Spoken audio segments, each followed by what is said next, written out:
Good morning everyone.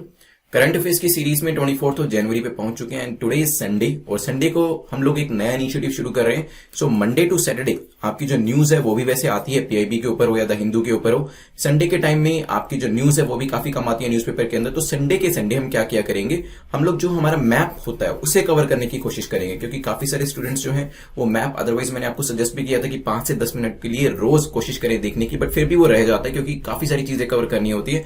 तो week में एक बार हम इसे 25 to 30 मिनट्स देंगे सो दैट वो आपका 5 मिनट जो एवरीडे प्रैक्टिस की चीज है वो हो जाए। तो 10 क्वेश्चंस के थ्रू हम यहाँ पे 10 तरीकों के मैप्स देखेंगे सो दैट जब तक एग्जाम हमारा आता है तब तक हम कम से कम 20 से 25 लेक्चर्स जो है अपने वो कंप्लीट कर ले मैप रिलेटेड। अगर हम 25 लेक्चर कर लेते हैं इट मींस 25 into 10 250 क्वेश्चंस हमारे मैप के ऊपर हो जाएंगे और 250 तरीकों की चीजें जो है हम मैप पे देख सकेंगे। और वैसे भी जब मैप को डिस्कस करेंगे सिर्फ एक ही चीज जिसके ऊपर क्वेश्चन पूछा वही नहीं देखेंगे, आसपास की चीजों के बारे में भी हम डिस्कशन करेंगे।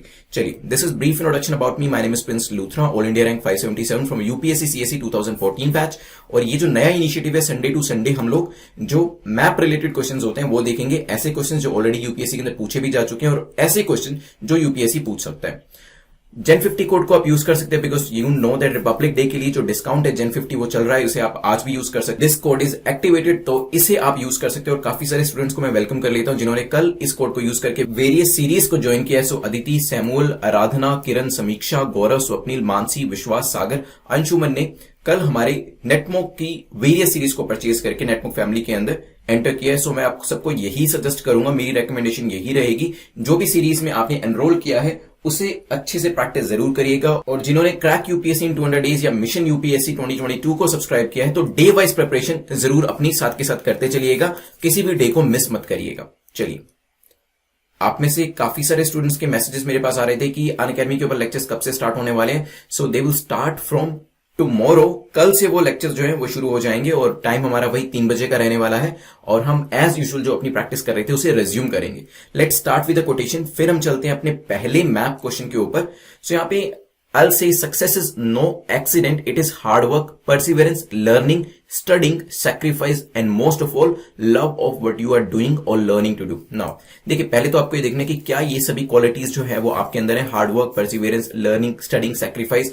साथ में ही काफी सारे स्टूडेंट्स जो मुझे फोन करके पूछने कि सर मेंस का कैसे सब्जेक्ट को चूज करना चाहिए, ठीक है, क्या मुझे लास्ट के टॉपर्स को देखना चाहिए, इंस्टीट्यूशन से पूछना चाहिए। तो मैं आपको यही कहता हूं कि आप अपना इंटरेस्ट देखें, ये चीज देखें कि सबसे ज्यादा इंटरेस्ट आपका किस सब्जेक्ट में है। और रीजन उसका ये है कि ऐसा नहीं कि मैं I am the first person to say this thing, नहीं, मुझसे पहले भी काफी सारे लोग जिन्होंने इस एग्जाम को क्रैक किया और इस एग्जाम से भी बड़ी बड़ी चीजें अपनी लाइफ में करी हैं, उन्होंने भी ये चीज कही है कि जब आप एक बहुत डिफिकल्ट मिशन पे जा रहे होते हैं, देर आपको वही मिशन चूज करना है जिसमें आपका इंटरेस्ट है। When you love your work, when you love your task, when you love your targets, your mission and the entire process, journey आपकी काफी इजी हो जाती है। अब आप एक ऐसा सब्जेक्ट लेके बैठ जाते हैं जो लास्ट ईयर के 10 साल से टॉपर्स जो है, मान लीजिए कि इकोनॉमिक्स में ही टॉप कर रहे हैं, ठीक है, तो इकोनॉमिक्स के टॉपर्स निकल रहे हैं टॉप पोजीशन के ऊपर, जो भी हमारा लास्ट 10 सालों में टॉपर है वो इकोनॉमिक्स लेके पास होता रहा है, लेकिन आप भी उसी वजह से इकोनॉमिक्स ले लेंगे। So that will not help you. आपको फिगर आउट करना है कि आपकी इंडिविजुअलिटी क्या है। क्या आपको हिस्ट्री पढ़ना पसंद है, आपको जो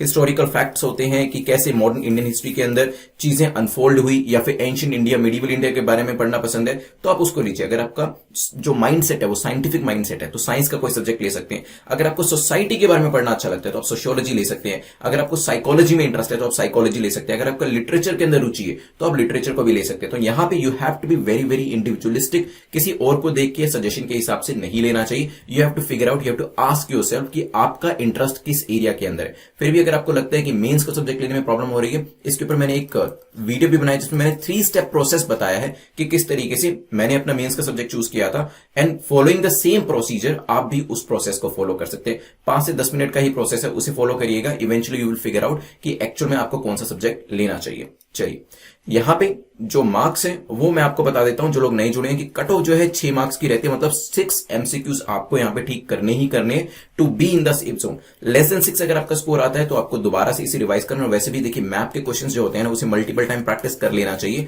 उसका रीजन ये होता है क्योंकि यहां पे आपको अपनी विजुअल मेमोरी डेवलप करनी होती है। मैप को देखकर देखना होता है कि कौन सी चीज कहां पर है, किस स्टेट में है, किस स्टेट की बाउंड्री किससे टच कर रही है, कौन सी नदी कहां से जा रही है। तो मल्टीपल टाइम्स इन मैप्स को जरूर देख लीजिएगा। आज के पहले क्वेश्चन पे चलते हैं। First question talks about consider the following statements. तो बेसिकली पेयर्स आपको यहां पर दिए गए हैं और पूछा कि आप पेयर को मैच करिए। तो यहाँ पे पेयर्स मैचिंग करना कई बार एग्जाम में पूछ लिया जाता है, चाहे वो न्यूक्लियर पावर प्लांट को लेकर हो, कोई फर्टिलाइजर प्लांट को लेकर हो, कोई आयरन इंडस्ट्री को लेकर हो। अगर आपने देखा हो इस बार मेंस के क्वेश्चन में इस तरीके का क्वेश्चन आया था जिसमें आयरन और इंडस्ट्री के बारे में पूछा था कि बताएं कौन कौन सी लोकेशन पे है। यहां पे नरोरा न्यूक्लियर पावर प्लांट की बात करी गई है, क्या ये यूपी में है? Tarapur nuclear power plant Maharashtra में है, रावत भाटा न्यूक्लियर पावर प्लांट असम में है and Kudankulam nuclear power plant Tamil Nadu. आपको मैच द फॉलोइंग करना है, सोचें इसके बारे में, फिर करते हैं डिस्कशन। चलिए डिस्कशन करते हैं। वैसे उतना ज्यादा मुश्किल क्वेश्चन नहीं था, अगर हमने 10th तक की भी एनसीईआरटी पढ़ी है तो इसको आंसर करना काफी इजी था। नरोरा की बात करते हैं तो नरोरा मैं अभी आपको मैप के ऊपर दिखाने वाला हूं या दिखाई देता हूं, ये देख लीजिए एक बार कौन कौन से पावर प्लांट्स कहां कहां पे लोकेट करते हैं। तो अगर आप देखेंगे यूपी के अंदर आपको नरोरा दिख रहा है, ठीक है। देन आपका हरियाणा के अंदर है कुमारिया, फिर आप आते हैं राजस्थान में जहां पे आपको रावत भाटा दिखता है। देन गुजरात के अंदर मीठी विरदी है और साथ में ही काकड़ा पार भी है। देन आपका इसके अलावा चलते थोड़ा सा नीचे, तारापुर कहां पर है? महाराष्ट्र में आपको दिखाई दे रहा है। जैतपुर भी यहीं पे है, काफी कंट्रोवर्सी में था कुछ साल पहले। आई रिमेंबर जब हम लोग प्रिपेयर कर रहे थे तब जैतपुर प्लांट जो था इसके ऊपर काफी न्यूज आ रही थी, काफी कंट्रोवर्सी क्रिएट करी गई थी। कायगा जो है वो कर्नाटका में है, कुदनकुलम वैसे ही काफी फेमस है, तमिलनाडु में, यहां पर भी प्रोटेस्ट होते रहते हैं।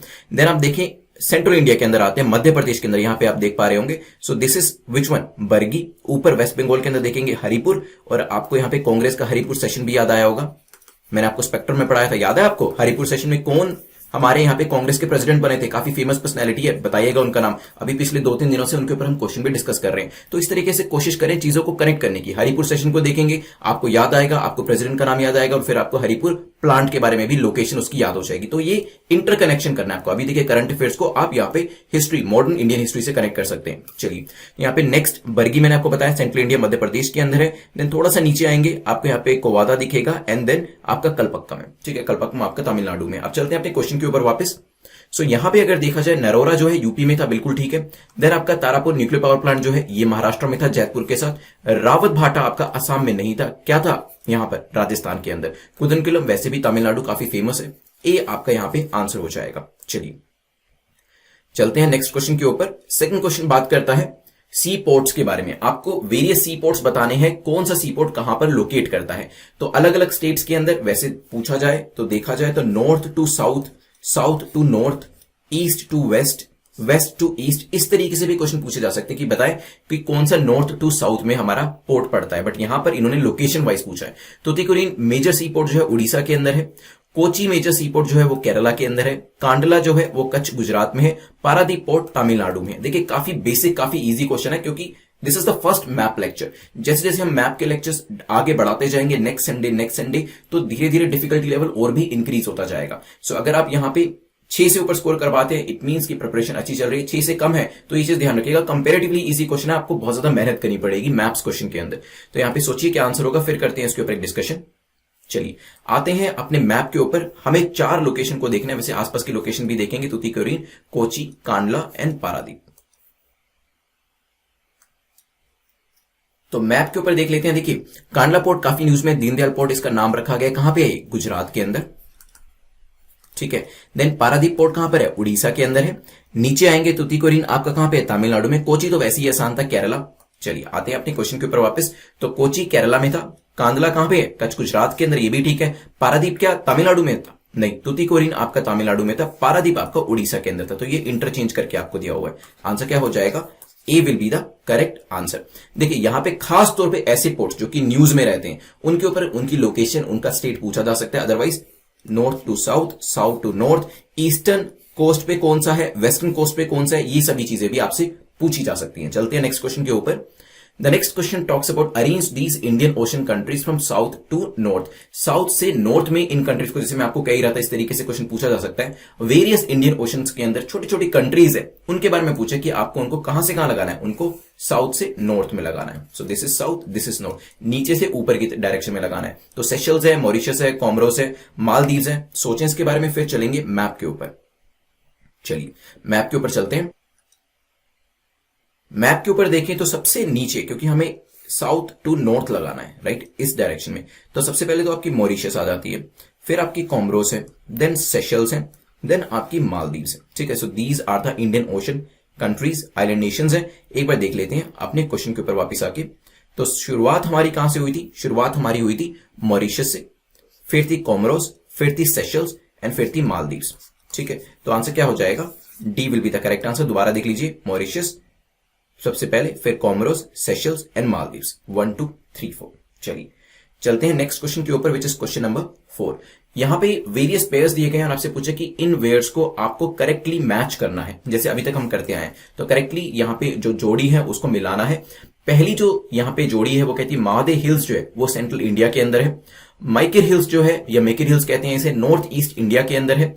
नल्ला मल्ला हिल्स जो है वो वेस्टर्न घाट के अंदर है। एंड नीलगिरी हिल्स आपकी ईस्टर्न घाट के अंदर है। सोचिए इसके बारे में, फिर मैं आपको मैप के ऊपर ये सब दिखाने वाला हूं।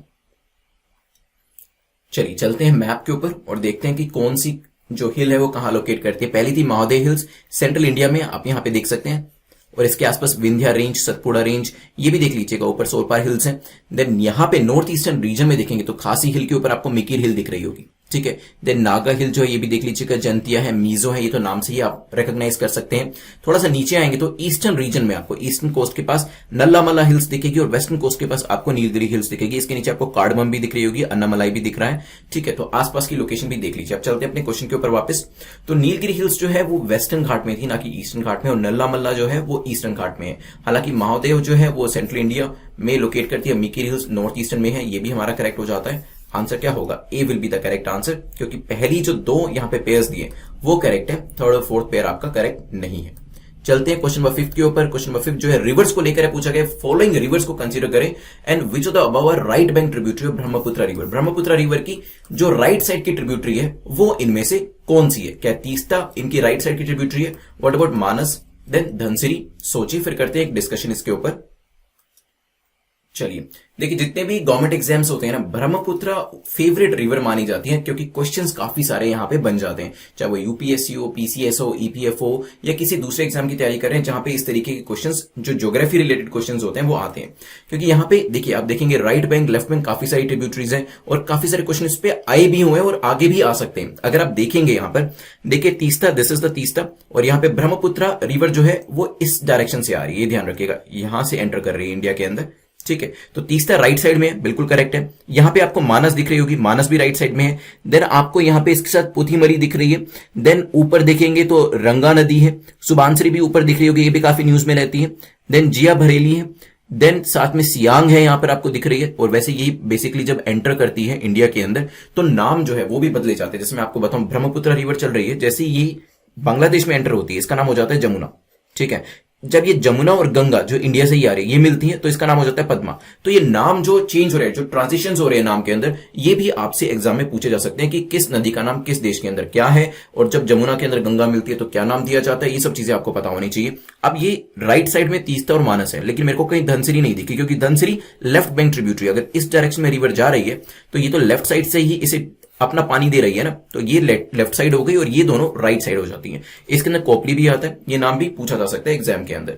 तो अगर हम अपने क्वेश्चन पे वापस आए तो यहां पर तीस्ता और मानस जो है ये तो राइट बैंक ट्रिब्यूटरी है, लेकिन धनसिरी क्या है? लेफ्ट बैंक ट्रिब्यूटरी है, ध्यान रखिएगा। ठीक है, that's why A is the correct answer. चलिए ब्रह्मपुत्र के बारे में कुछ और चीजें बताऊं तो ब्रह्मपुत्र को कहा जाता है यारलुंग सेंगपो। कहां पर? यालुंग सेंगपो इसको कहा जाता है तिब्बत के अंदर। इसे सियांग या फिर दिहांग कहा जाता है अरुणाचल प्रदेश के अंदर, जो अभी हमने यहां पर सियांग देखी भी थी। ठीक है, तो ये कुछ चेंजेस जो है नाम के अंदर की, एक ही रिवर के अलग अलग नाम अलग अलग जगहों के हिसाब से, क्योंकि इस रिवर को असम के लोग कुछ और कहते हैं, साथ में ही अरुणाचल के लोग कुछ और कहते हैं, चाइनीज कुछ और कहते हैं, इंडियंस कुछ और कहते हैं, बांग्लादेश के अंदर नाम बदल जाता है। तो ये सब चीजें काफी इंपॉर्टेंट है। चलते हैं अपने क्वेश्चन नंबर 6 के ऊपर। क्वेश्चन नंबर 6 पे जाने से पहले crack UPSC exam in 200 days की जो सीरीज है, अब आप इसे Gen 50 कोड को यूज करते हुए सब्सक्राइब कर सकते हैं। So you will get 50% straight discount. 50% जो डिस्काउंट है वो आपको फ्लैट डिस्काउंट इसके ऊपर मिल जाएगा। अगर 2022 के लिए एग्जाम की तैयारी कर रहे हैं तो मिशन यूपीएससी 2022 को सब्सक्राइब कर सकते हैं। इसमें आपको 500 डेज की जो असाइनमेंट्स होते हैं वो एवरीडे बेसिस पे दिए जाते हैं, ताकि रेगुलर बेसिस पे आप जो है सेल्फ स्टडी के साथ साथ जो एक गाइडेड वे में तैयारी होती है वो कर पाए। क्रैक यूपीएससी इन 200 डेज के अंदर भी आपको 200 डेज के असाइनमेंट्स मिलते हैं, ताकि आपके जो सिलेबस है वो 200 डेज में एक क्रैश कोर्स के तौर पे कंप्लीट कराया जा सके। एट द सेम टाइम आपको सेल्फ स्टडी करने के लिए भी टाइम मिले और डेली आपको ये ना सोचना पड़े कि आज मुझे क्या पढ़ना चाहिए, क्योंकि सबसे बड़ी प्रॉब्लम यही होती है कि स्टूडेंट्स ये समझ नहीं पाते हैं कि कैसे उनको सब्जेक्ट्स को कंप्लीट करना है। पूरे साल तैयारी करते हैं और कई बार क्या होता है ऐसा लगता है कि पूरा साल सामने पड़ा है तो बहुत ज्यादा टाइम है हमारे पास, और वो अननेसेसरी चीजों को पढ़ने में वेस्ट हो जाता है, और जो इंपॉर्टेंट चीजें होती हैं वो हमारी रह जाती है और एग्जाम हमारे सामने आके खड़ा हो जाता है। दैट्स वाई बहुत बार ऐसा देखा गया, मेरे साथ खुद भी ऐसा हुआ था, मैंने एक्सपीरियंस करी हुई है ये चीज, कि जब एक प्रीलिम्स जाता है तो लगता है कि पूरा साल आपके पास है और आप तो इस एग्जाम को क्रैक कर ही लेंगे, लेकिन जितनी जल्दी एग्जाम सामने आपके आ जाएगा आपको पता भी नहीं चलेगा। देयरफॉर गाइडेड वे में तैयारी करना जरूरी है। अननेसेसरी चीजें बहुत सारी आपके सामने आएंगी, उसको नहीं पढ़ना है। हमारे टाइम में भी काफी सारी अननेसेसरी डिस्ट्रैक्शंस होती थी, बुक्स होती थी, बहुत सारी बुक्स होती थी, और रूम्स जो थे वो बुक से भरे रहते थे। आपके टाइम में तो और भी ज्यादा प्रॉब्लम्स है, बिकॉज ऑफ बुक्स के साथ साथ काफी सारे वीडियोस भी हैं, यूट्यूब इज ऑल्सो देयर, तो वहां पर काफी ज्यादा टाइम आपका हो सकता है चला जाए। So if you want to prepare in a guided manner कि क्या चीज पढ़नी है, जो इंपॉर्टेंट चीज है। देखिए यूपीएससी के अंदर सबसे इंपॉर्टेंट चीज जो है ना, अपार्ट फ्रॉम डिटर्मिनेशन, हार्डवर्क जो आपका है, वो ये है कि क्या नहीं पढ़ना है। ठीक है, कौन सी चीजें आपको अवॉइड करनी, क्या पढ़ना है वो तो बहुत जरूरी है ही, लेकिन क्या नहीं पढ़ना वो और भी ज्यादा जरूरी है। क्योंकि अगर आपको 10 बुक्स पढ़नी है इस एग्जाम को क्रैक करने के लिए, तो लाखों बुक्स लिखी गई हैं जो आपको नहीं पढ़नी है, और वही बार बार आपके सामने किसी ना किसी रीजंस की वजह से, चाहे वो किसी वेबसाइट पे हो, अमेजोन के ऊपर हो, या इंस्टीट्यूशन की किसी की बुक हो, वो आपके सामने आएंगी, चाहे एडवर्टीजमेंट के तौर पे हो या अदरवाइज हो। तो वो चीजें आपको कैसे अवॉइड करनी है, इस चीज के लिए गाइडेड वे में तैयारी करना काफी जरूरी है। And you have to stick to the basics, fundamentals पे आपको स्टिक करना है। जो चीजें, जो 10 बुक्स आपको बताई गई हैं, जैसे कि स्पेक्ट्रम आपको बताई गई है, लक्ष्मीकांत आपको बताई गई है, वही चीजें आपको बार बार पढ़नी है। अगर आपको करंट अफेयर्स बताए गए हैं, द हिंदू बताया गया, इंडियन एक्सप्रेस बताया गया, तो वही चीज आपको रिपीटेडली पढ़नी है, ना कि कोई नई चीजें, क्योंकि टाइम बहुत ज्यादा उसमें चला जाएगा, और फिर जब एग्जाम आपके सामने आएगा तो बहुत सारी चीजें आपने पढ़ रखी होंगी लेकिन रिवाइज कुछ नहीं किया होगा, और वो एग्जाम में आपको मार्क्स नहीं लाने देगा। So you have to be very very careful कि क्या नहीं पढ़ना है। So if you want to prepare in a guided manner, you can subscribe this courses using the gen 50 code. चलिए, क्वेश्चन नंबर 6 जो है नया नहीं है आपके लिए। अगर अच्छे से क्वेश्चंस को रोज देख रहे हैं तो इसका आंसर कर पाएंगे, क्योंकि रैपिड फायर में, remember that I use this question, we actually discuss this question कुछ दिन पहले न्यूज में। ये बेसिकली बिकॉज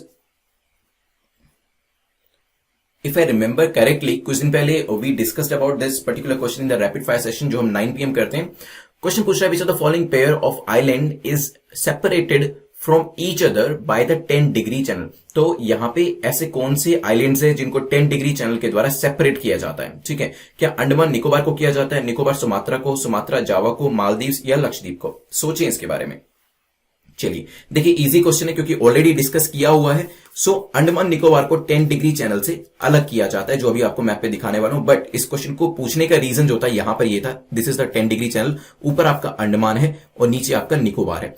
क्योंकि क्वेश्चंस जो है सिर्फ 10 डिग्री चैनल पे ही नहीं पूछा जाएगा, ऐसा भी हो सकता है कि अंडमान निकोबार के कुछ आइलैंड्स आपको दे दिए जाए और फिर कहा जाए कि आप इसको नॉर्थ टू साउथ लगाओ या साउथ टू नॉर्थ लगाओ, और इसमें से अंडमान में कौन कौन से आते हैं, या फिर सिर्फ अंडमान के आइलैंड दे दिए जाएंगे और कहेंगे कि इसे आप नॉर्थ से साउथ डायरेक्शन में लगाओ। तो ये भी आपको पता होना चाहिए, क्योंकि यहां पे शुरुआत होती है नॉर्थ अंडमान से, फिर मिडिल अंडमान आता है, लोअर अंडमान आता है, ये तीनों तो याद रखने आसान है। फिर you get the port Blair यहां पे, देन लिटिल अंडमान। दोबारा देखिए, यहां पे लिटिल अंडमान जो है सबसे अलग है, हो सकता है यहां पे दे दें नॉर्थ अंडमान, मिडिल की जगह लिटिल दे दें और फिर लोअर दे दें, और फिर इसकी जो आपकी पोजीशन है, जो सीक्वेंस है, वो चेंज करके आपको दे सकते हैं। But you have to remember कि पहले आपका नॉर्थ, मिडिल, लोअर है और फिर लास्ट में आपका लिटिल आता है। अगर हम निकोबार की बात करें, कार निकोबार से स्टार्ट होता है, देन आपके निकोबार आइलैंड्स में तरासा आता है, कचाल आता है, लिटिल निकोबार आता है और फाइनली ग्रेट निकोबार आता है। अगर निकोबार में देखेंगे सबसे नीचे आपका ग्रेट निकोबार है, और अगर अंडमान में देखेंगे सबसे नीचे आपका लिटिल अंडमान है। तो हमें ऐसा भी लग सकता है क्योंकि यहां पे लास्ट में लिटिल है तो यहां पे भी लास्ट में होगा, बट ऐसा नहीं है, ध्यान रखिएगा। These are the very important sequences जो कि आपको याद रखने हैं अंडमान निकोबार आइलैंड्स को लेके, apart from the 10 degree channel जो आपको यहां पे दे रखा है। ठीक है, सो क्वेश्चंस आपने देख लिया 10 डिग्री चैनल के बारे में, आंसर ए है। मैप को अच्छे से देख लीजिएगा, दोबारा से अच्छे से रिवाइज कर लीजिएगा इसको। अरेंज नॉर्थ टू साउथ, यहाँ पे वेरियस चैनल्स और सी दिया है आपको, और यहां पे पूछा है कि आपको इनको कैसे लगाना है। इनको आपको नॉर्थ से साउथ डायरेक्शन में लगाना है। पहले है नॉर्वेजियन सी, देन है नॉर्थ सी, देन है इंग्लिश चैनल, देन है आपका आयोनियन सी। सोचिए इसके बारे में, फिर करते हैं किसके ऊपर एक डिस्कशन कि किस तरीके से इसे लगाया जा सकता है। चलिए एक बार मैप पे देखिए, तो यहाँ पे मैंने इसे जो मार्क करके रखा हुआ है, सबसे ऊपर देखेंगे तो आपको नॉर्वेजियन सी दिखेगा, और ये आपके नॉर्वे स्वीडन से भी ऊपर और वेस्टर्न डायरेक्शन में है इसकी। थोड़ा सा नीचे आएंगे जो आपकी नॉर्डिक कंट्रीज हैं और जो यूके है उसके बीच में आपका नॉर्थ सी यहाँ पे देखने को मिलेगा, this is the second position. फिर आप देखेंगे फ्रांस और यूके के बीच में, बेसिकली लंदन के काफी पास है, इंग्लिश चैनल काफी फेमस है, न्यूज में रहती है काफी, थर्ड पोजीशन पे है। और अगर साउथ डायरेक्शन में दोबारा जाएंगे, नीचे ग्रीस के पास आपको आयोनियन सी भी दिखेगा। आपको ये लगाने थे कहां से? नॉर्थ से साउथ डायरेक्शन के अंदर ही। तो सबसे पहले नॉर्वेजियन सी था, बिल्कुल सही है। उसके बाद नॉर्थ सी था, फिर आपकी इंग्लिश चैनल थी यूके और फ्रांस के बीच में, और फाइनली ग्रीस के पास आपका आयोनियन सी था। तो ऑलरेडी ये सीक्वेंस में दिए गए हैं, तो आंसर क्या हो जाएगा? A will be the correct answer. चलते हैं क्वेश्चन नंबर 8 के ऊपर। पूछा गया नॉर्थ से साउथ में, यहां पर भी आपको लगाना है काफी इंपॉर्टेंट इंडियन पॉइंट्स हैं जो कि आपको हमारी जो यूटीज है वहां मिल जाएंगे। तो यहां पे दौलत बेग ओल्डी के बारे में दिया है, गलवान वैली, पैंगोंग सो काफी न्यूज में रहते हैं। आपको इसको कहां से कहां लगाना है? नॉर्थ से साउथ डायरेक्शन में लगाना है, ठीक है। तो सोचिए इसके बारे में, फिर इसको मैप के ऊपर देखने वाले हैं हम। चलिए, तो इन पॉइंट्स के बारे में आपने सुना होगा, डीबीओ के बारे में काफी सुना होगा अगर आप राज्यसभा टीवी देखते हैं, क्योंकि हमारे टाइम पर भी डीबीओ के बारे में काफी डिस्कशन होती थी। जब भी जेएनके के बारे में बात होती थी या फिर India Pakistan, India China relations की बात होती थी, तो डीबीओ का डिस्कशन काफी ज्यादा होता था। ये एक हिस्टोरिक कैंप साइट है और करंट मिलिट्री बेस हमारे यहाँ पे लद्दाख के अंदर लोकेट करता है। India on an ancient trade route, ये लद्दाख को कनेक्ट करता है तारीम बेसिन से। और जो इसका नाम रखा गया, एक सुल्तान हुआ करते थे, सुल्तान सैयद खान, जिनको दौलत बेग कहा जाता था, उनके नाम पर इस पॉइंट का नाम रखा गया। तो हमारा जो करंट मिलिट्री बेस है वो यहाँ पे लोकेट करता है। तो डीबीओ जो मैं आपको एक बार मैप पे दिखा देता हूँ, गलवान वैली, पैंगोंग सो के ऊपर तो हम क्वेश्चन भी डिस्कस कर चुके हैं, और Galwan valley, Pangong so China को लेकर काफी हमारे न्यूज में रहते हैं अलोंग विद डीबीओ। तो यहाँ पे देखेंगे डीबीओ जो है आपका यहाँ पे ऊपर ऊपर आपको दिख रहा होगा, नीचे थोड़ा सा आएंगे तो आपको गलवान दिख रहा होगा, लद्दाख रीजन में ही है ये दोनों। और भी नीचे आएंगे, यहाँ पे दूसरे मैप में मैंने आपको दिखाया है। सो दिस इज पैंगोंग सो, ठीक है। तो सबसे ऊपर आपका दौलत बेग ओल्डी है, देन आपका गलवान है, देन आपका पैंगोंग सो आता है, लद्दाख वाली साइड ही है, और ये आपके जो अक्साई चीन है उसके पास ये लोकेटेड है। चलिए, सो ये आपका पहले नंबर पे है DBO, second is Galwan Valley, third is Pangong Tso. Already sequence में दिए गए हैं। आंसर क्या हो जाएगा? B will be the correct answer. इसके आसपास की जो लोकेशंस हैं वो भी नाम देख लीजिए, पूछे जा सकते हैं। रिवर्स आपको दिखा रखी है, हॉट स्प्रिंग्स दिखा रखे हैं, ये देखिए एलएसी जो है वो दे रखा है यहां पर आपको। इस साइड आपका पाकिस्तान है, एलओसी भी अवेलेबल है, कारगिल, लद्दाख, गलवान वैली। चलिए चलते हैं नेक्स्ट क्वेश्चन, क्वेश्चन नंबर 9 के ऊपर। Which of the following state does not touch the border of Madhya Pradesh? तो मध्य प्रदेश का बॉर्डर कौन टच नहीं करता है, आपको ये बताना है। कई बार इस तरीके के क्वेश्चन पूछे जाते हैं कि कौन कौन से जो स्टेट्स हैं वो बॉर्डर टच करते हैं, या फिर कितने जो स्टेट्स हैं वो बॉर्डर टच करते हैं। कई बार नंबर जो है वो भी पूछ लिया जाता है कि बताएं कि दो स्टेट्स बॉर्डर टच करते हैं, 3, 4 या 5, इस तरीके से क्वेश्चन बनाया जा सकता है। But if you have the information, आपकी जो विजुअल मेमोरी है वहां पे स्टेट्स का नक्शा जो है वो छपा हुआ है, तो इस तरीके का कोई भी क्वेश्चन पूछा जाता है कि किसकी बाउंड्री टच करती है, किसकी बाउंड्री टच नहीं करती है, कितने स्टेट्स की बाउंड्री टच करती है, उनके नाम जो है, ये सब चीजें आप याद रख सकते हैं। तो यहां पे आपको मध्य प्रदेश के बारे में बताना है। सोचिए, गुजरात, महाराष्ट्र, झारखंड, राजस्थान दिया है। चलिए, तो यहां पे देखेंगे मध्य प्रदेश में ऊपर हरियाणा टच नहीं कर रहा है, यहां पे उत्तर प्रदेश टच कर रहा है, वेस्टर्न साइड में राजस्थान टच कर रहा है, और झारखंड टच नहीं कर रहा है, जो कि आपके ऑप्शन में दिया गया है। इवन बिहार भी ऊपर है। देन छत्तीसगढ़ यहां पे टच कर रहे हैं, नीचे महाराष्ट्र टच कर रहा है, and Gujarat is also touching the boundary of Madhya Pradesh. तो आंसर क्या हो जाएगा हमारा? C will be the correct answer, क्योंकि झारखंड की बाउंड्री टच नहीं करती है। देन चलते हैं आज के लास्ट क्वेश्चन के ऊपर, जो पूछ रहा है put the following cities from north to south. यहां पे भी नॉर्थ से साउथ में पुट अप करने के लिए कहा है कि बताएं कौन सी ऊपर आती है, कौन सी नीचे आती है। और यहां पे जो सिटीज है, काफी इंपॉर्टेंट सिटीज के नाम दिए हैं, पानीपत दिया है, मेरठ दिया है, आगरा एंड दिल्ली दिया है। ये काफी इंपॉर्टेंट एरियाज हैं। एनसीआर की बात करें, जो मेट्रो का कंस्ट्रक्शन चल रहा है वो भी इसके आसपास है। दिल्ली, मेरठ में अभी तो आपकी रैपिड जो आपकी आने वाली है रैपिड मेट्रो, उसके बारे में भी जिक्र था। यहाँ पे आरटीएस का जिक्र किया हुआ था, हमने इसके बारे में न्यूज में भी डिस्कशन किया था। तो पूछा जा सकता है आपसे, बताएं कैसे होगा नॉर्थ टू साउथ, अगर इसे हम लगाने की कोशिश करेंगे तो। चलिए मैप पे देख लेते हैं एक बार। तो यहां पे पानीपत जो है सबसे ऊपर है, फिर आता है आपका मेरठ, फिर है आपका दिल्ली, फिर है आपका आगरा। 1 2 3 4 देखते हैं। यहां पर पानीपत, मेरठ, फिर आपका था दिल्ली, और फिर था आपका आगरा। तो सबसे पहले पानीपत था, फिर मेरठ था, फिर आपका दिल्ली था, फिर आपका आगरा था। तो 1 2 4 3 जो है वो आपका आंसर हो जाता है, दैट इज ए। चलिए, तो यहाँ पे बाकी सिटीज भी आप देख सकते हैं, पूछी जा सकती है। बिदर भी काफी फेमस है, बिदर का जिक्र भी एनसीईआरटी इसके अंदर किया गया है। तो इस तरीके से पाटलिपुत्र भी दे रखा है। तो ये क्वेश्चंस पूछे जा सकते हैं आपसे। अभी हम रिवाइज करेंगे 2 मिनट के अंदर। लेट्स सी कि कितने क्वेश्चंस आपको याद है। आप कमेंट सेक्शन में इसको लाइव देख रहे हैं तो आंसर जरूर करिएगा, अदरवाइज बाद में इसको आंसर जरूर करिएगा। लेकिन सबसे इंपॉर्टेंट चीज ये है कि मैप से रिलेटेड आपको दोबारा से जो मैं इमेज दिखाऊंगा उसे अपने दिमाग में बिठाने की कोशिश करिएगा, सो दैट उससे रिलेटेड कोई भी क्वेश्चन आता है तो आप उसका आंसर कर पाए। बिकॉज विजुअल मेमोरी जो है वो आपको काफी हेल्प करने वाली है मैप रिलेटेड क्वेश्चन को सोल्व करने के लिए। एंड यहाँ पे सिर्फ मैप रिलेटेड क्वेश्चन ही नहीं, विजुअल मेमोरी जो है आपको मेंस के अंदर आंसर राइटिंग करने में भी काफी ज्यादा हेल्प करेगी, क्योंकि आप फिर एक विजुअल तौर पर सोचना शुरू करेंगे और हर क्वेश्चन के अंदर कुछ ना कुछ मैप बनाने के लिए आपके पास होगा। चलिए, तो मैंने आपसे यहाँ पे वेरियस न्यूक्लियर पावर प्लांट्स आपको दिखाए थे। जल्दी से मुझे बताएं रावत भाटा कहां पर है। हमने अलग अलग प्लांट्स के बारे में डिस्कशन किया था। तो यहाँ पे मैंने आपको कुमारिया दिखाया था, नरोरा दिखाया था, हरिपुरा सेशन को लेकर मैंने आपको समझाने की कोशिश करी थी। कोवादा, जैतपुर, कायगा, तारापुर, मीठी विरदी और रावत भाटा आपका राजस्थान के अंदर है।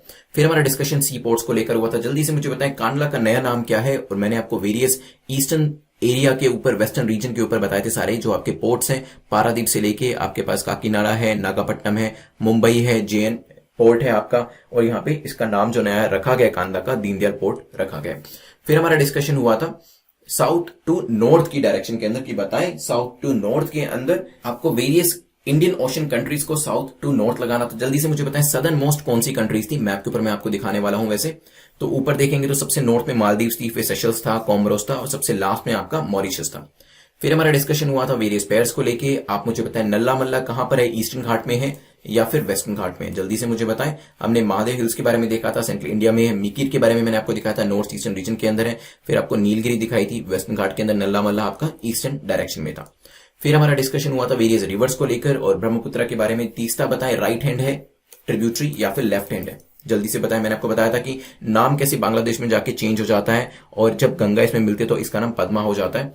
देन अलग अलग जगह पे जैसे सियांग दियांग कहा जाता है अरुणाचल प्रदेश के अंदर। राइट बैंक में मानस मैंने बताया था, लेफ्ट में धनसरी एंड तीसरा जो है वो राइट बैंक ट्रिब्यूटरी है।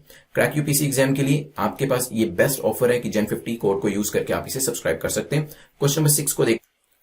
नेक्स्ट बताएं 10 डिग्री चैनल से कौन कौन सेपरेट किया जाता है। मैंने आपको अंडमान के वेरियस आइलैंड्स जो थे वो बताए थे, निकोबार के भी बताए थे। तो यहाँ पे करेक्ट आंसर है A and N, Andaman and Nicobar. North to south आपको लगाना था। जल्दी से मुझे पता है सदर्न इनमें से सबसे साउथ में कौन था। नॉर्वेजियन नॉर्थ सी, इंग्लिश चैनल, आयोनियन सी के बारे में मैंने आपको लोकेशन जो थी वो दिखाई थी इनकी। तो आयोनियन सी जो है वो करेक्ट आंसर है। देन आपको 3 मेजर पॉइंट्स होते हैं, दौलत बेग ओल्डी है, गलवान वैली है, पैंगोंग सो है जो दिखाया गया था। कहां पे लोकेट करते हैं, क्या ये जेएनके यूटी में है या अक्साई चीन में है, लद्दाख में है, कहां पे फोल्ड करते हैं। तो मैंने लद्दाख में तीनों लोकेशंस जो थी वो आपको दिखाई थी। सबसे ऊपर दौलत बेग ओल्डी है, फिर नीचे गलवान है और फिर फाइनली सबसे नीचे आपको पैंगोंग सो जो है वो दिख जाएगा। मध्य प्रदेश के साथ कौन सा बॉर्डर टच नहीं करता है, जल्दी से मुझे बताएं। मैंने आपको वेरियस स्टेट्स बताए थे। राजस्थान यूपी का बॉर्डर टच करता है। देन महाराष्ट्र, गुजरात एंड छत्तीसगढ़ का बॉर्डर भी यहां पर टच कर रहा है। फिर आपको नॉर्थ टू साउथ लगाना था यहां पर वेरियस सिटीज को, पानीपत, मेरठ, फिर दिल्ली और फिर आगरा। ये मैंने आपको मैप के ऊपर भी दिखाया था। चलिए, रिवीजन हमारी कंप्लीट होती है। आप मुझे बताइएगा कि जो ब्रह्मपुत्र रिवर है इसको बांग्लादेश में क्या कहा जाता है। तो अभी तो ये इजी हो गया आपके लिए। लेट्स सी फिर भी कितने लोग आंसर कर पाते हैं। मेंस के क्वेश्चन के लिए मैंने आपसे पूछा था कि क्या नए क्वेश्चन बनाने चाहिए जैसे मैं आपको पहले देता था, या फिर हम जो अभी हमारा मेंस का एग्जाम हुआ है उसके क्वेश्चन को डिस्कस करें। तो मुझे तो ऑलमोस्ट लगा कि बराबर बराबर ओपिनियन था लोगों का। कुछ लोग ये कह रहे थे कि जो आप क्वेश्चन देते थे वही दीजिए, कुछ कहते हैं कि जो आप कंटिन्यू कर रहे हैं इसी को ही पहले कंप्लीट कर लीजिए जो इस साल एग्जाम हुआ है। फिर भी क्योंकि मुझे 50-50 ही लगा, इसका एक पोल जो होगा वो मैं आपको टेलीग्राम पे दे दूंगा। फिर उस पोल के हिसाब से जो रिजल्ट, जो एक्यूरेट रिजल्ट निकल के आएगा उस हिसाब से हम चीजें फॉलो कर लेंगे।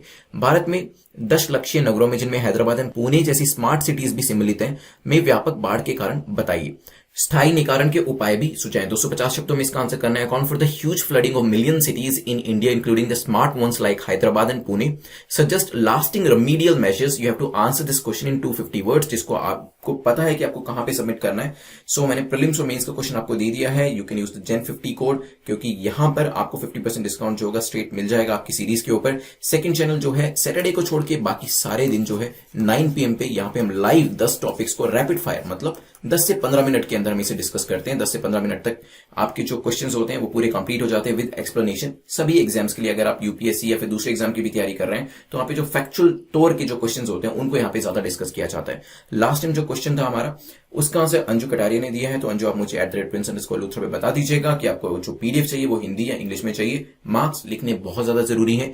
जितना भी स्कोर किया आप अपने मार्क्स जरूर लिखिएगा। और सेकंड अटेम्प्ट में अगर आपके मार्क्स का, मान लीजिए आपने 0 का स्कोर किया, तो सेकंड अटेम्प्ट में आपके 10 आउट ऑफ 10 आने चाहिए। उतना कॉन्फिडेंस आपको डेवलप करना है। अगर 6 से ज्यादा मार्क्स हैं तो भी लिखिए और अपने मार्क्स को धीरे धीरे इंप्रूव करने की कोशिश करें कि एक्सीलेंट ब्रैकेट में। देखिए रोज 10 आउट ऑफ 10 स्कोर करना भी ऑलमोस्ट इम्पॉसिबल हो जाता है, बट यस अगर आप ओवरऑल 8 to 10 की ब्रैकेट में फॉल करते हैं, विच ये पर्टिकुलर चीज शो करती है कि आपकी जो तैयारी है वो अच्छी चल रही है।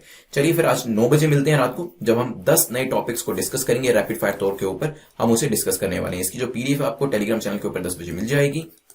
Thanks for watching, have a nice day, I will see you today at 9 PM